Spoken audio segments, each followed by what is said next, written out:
Welcome to another episode of Connecting the Dollars. Today we are going to talk about personal finance, but in the context of the Olympics and amateur and professional athletes. We're going to discuss long-term planning, recognizing how things can change, some burnout, and then also coaching and help with your financial planning.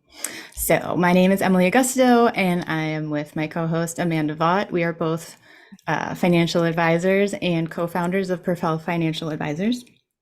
So the Olympics just recently ended. How was that for you, Amanda? Any highlights? Yeah. I think all we want to talk about is ray gun all the time.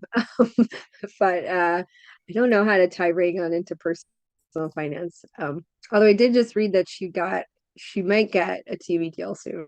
Oh, So okay. good for her, Yeah, I guess.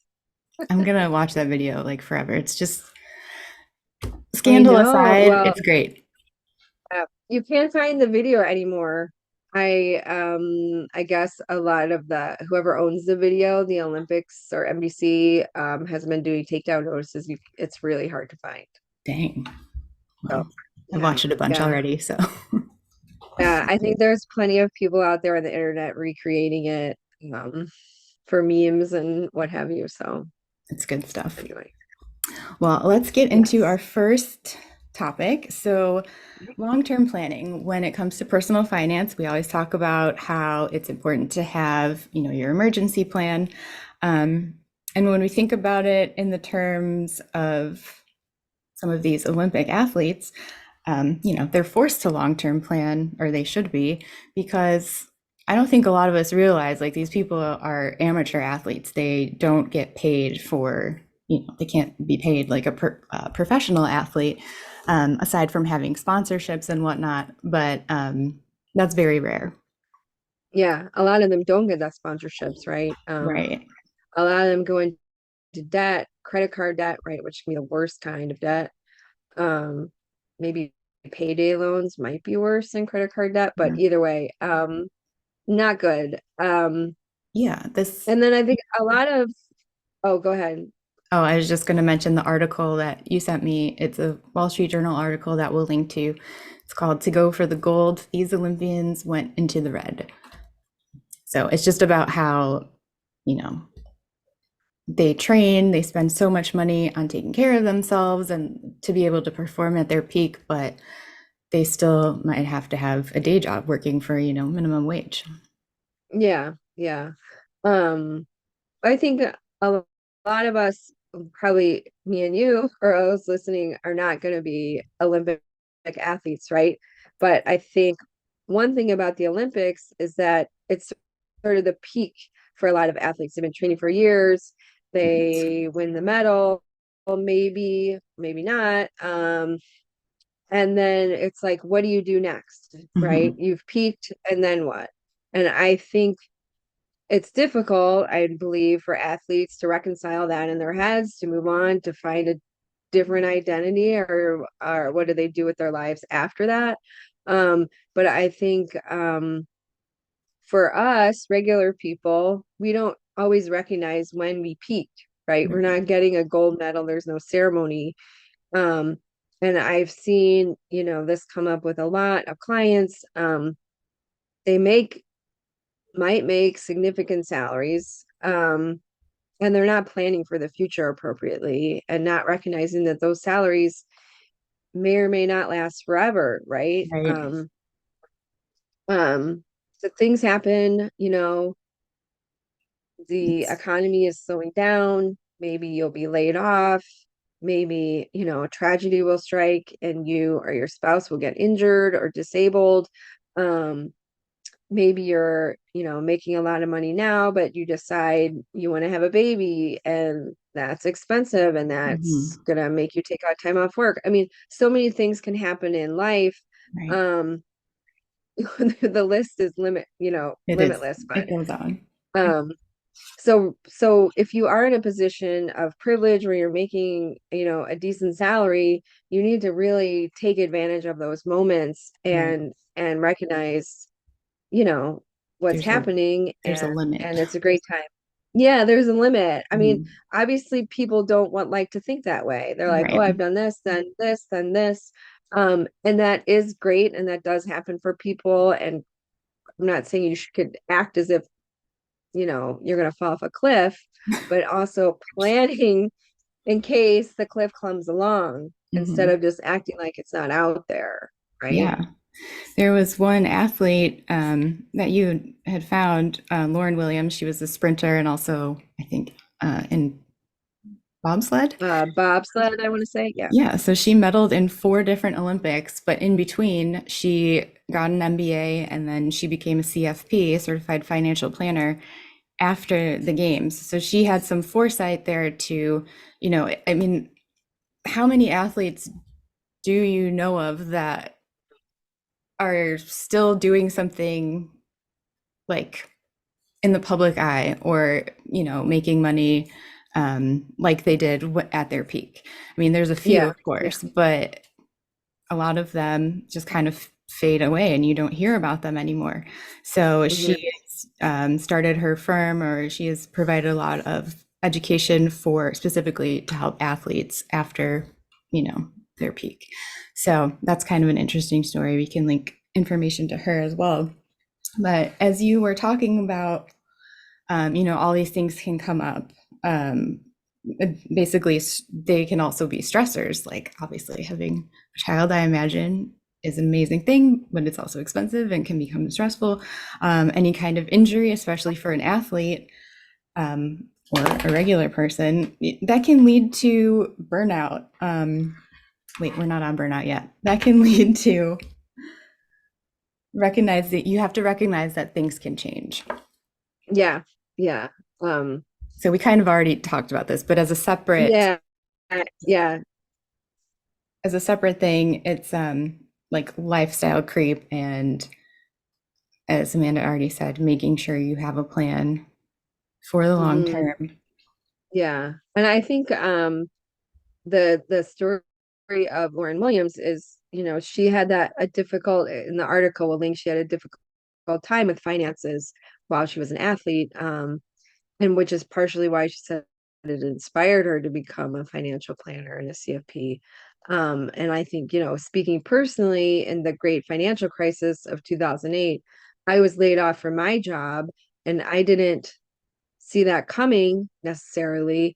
And it really threw me for a loop with, what to do next. And like I said, you're moving from one thing to the next, you continue to move up, and then something happens. And a lot of times these things are out of your control. But what you can control, right, is having a plan B. Um, if you have a job, always, keep your networking open. Think about where you can picture yourself besides just doing your current job. If you get your identity really tied up in your current work, um, that can be great, but it can also um, be a little bit dangerous Yeah, if you are forced to transition right. um, So it's later. almost like So, don't get too used to the big paycheck or the perks because so many things can affect yeah, and it can be gone.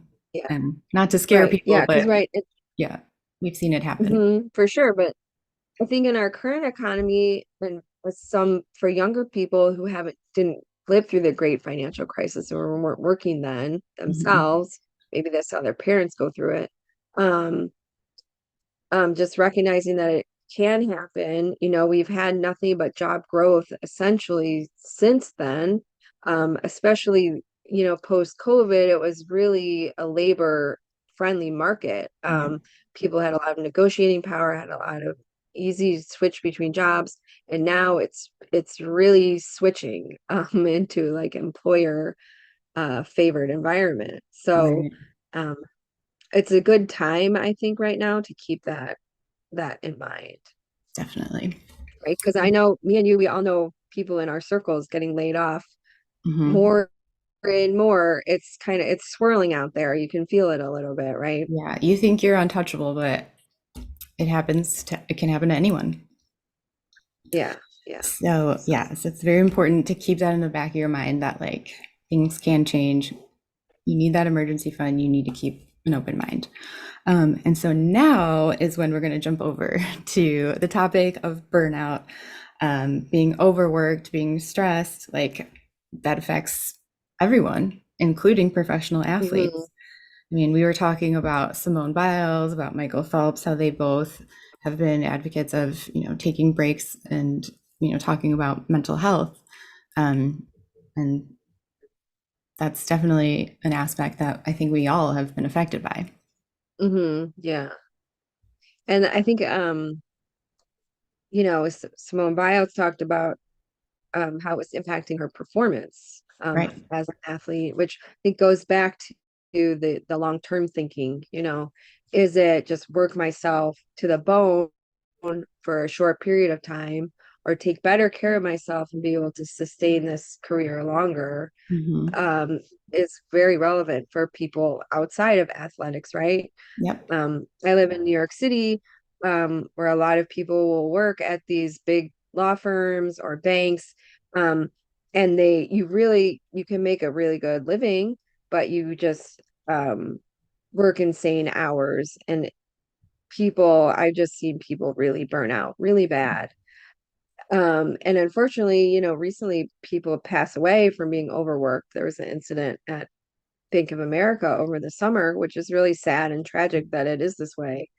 Um, and so just recognizing that this burnout happens, it's going to Mhm. catch up to you sooner rather than later Right. for a lot of Right. people. Um, and when if you are in that position and making one of those significant salaries, Yeah. just realize it's not going to last forever. You need to be saving a significant chunk of it, so you have flexibility to pivot when that time comes. Yeah. It's very difficult for everyone. It's a bit like Simone Biles. She's one of the older athletes that is still in her sport. And like, so she knows there's going to be a limit. So taking care of herself, not only physically, but also mentally, she's really put that forth as something that she needs to consider. Um, Yeah, yeah. so, it's, And I also like the example you brought up earlier of the Chicago Bulls player. oh, yeah, Um, Derrick yeah, Rose. I forgot to yeah, mention him. yeah, He, yeah. Tell me I about don't know much about athletes, but I do know about Derrick Rose being in Chicago. He's originally from here, so he was kind of a big deal when he got drafted to the Bulls, and he was the talk of like the next Michael Jordan. He was a Rookie of the Year, multiple MVP awards and whatnot, but he had one significant injury and that basically changed everything. And then a couple times they're like, okay, he's back. And then he had another injury, and it just kind of all snowballed on itself. Um, but one of the things I do remember reading about him is that he didn't just like flaunt his money when he got his first, contract. Is that what it is? With a professional team. He was relatively good with his money and did some planning. I believe he had like good family support around this. So I know he's still playing basketball, but no one's really talking about him anymore. Um, so that's just an at least example not of in our circles. right. Like, Yeah. But maybe you our never know okay. what can happen. Like Yeah, yeah. one thing, and that changed everything, changed the trajectory for him, unfortunately. Mhm. Yeah, yeah. Um, for sure. And that just goes back, that touches on everything. Yeah. Like having the plan B, recognizing that things change. You can plan for this, you can save, figure out, how to save. Um, uh, Insurance products can be an option too, like disability coverage Hmm. could come in. Um, and then also, just to wrap up, one thing that really benefits athletes in their careers that they always have a coach Yes. working with them, helping them develop their potential, right? And just Yeah. sort of telling them what to do, right, Right. at the end of the day. There's no professional athlete that I don't think you would ever find a professional athlete or amateur athlete without a coach. Um, Hmm. Yeah. you always need that support. You need someone to be able to recognize maybe something you're doing that you don't recognize in yourself.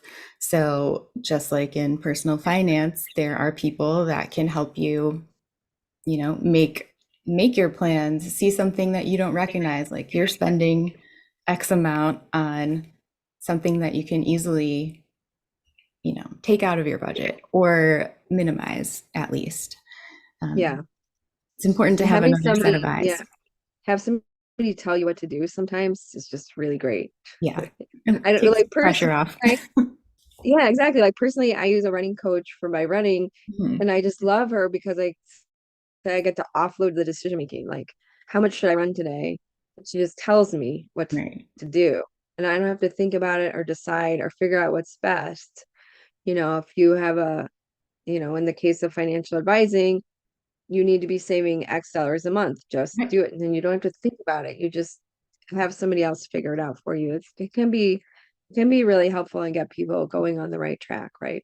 Yeah. And like growing up, athletes practice their sport day in, day out. They always have someone kind of guiding them.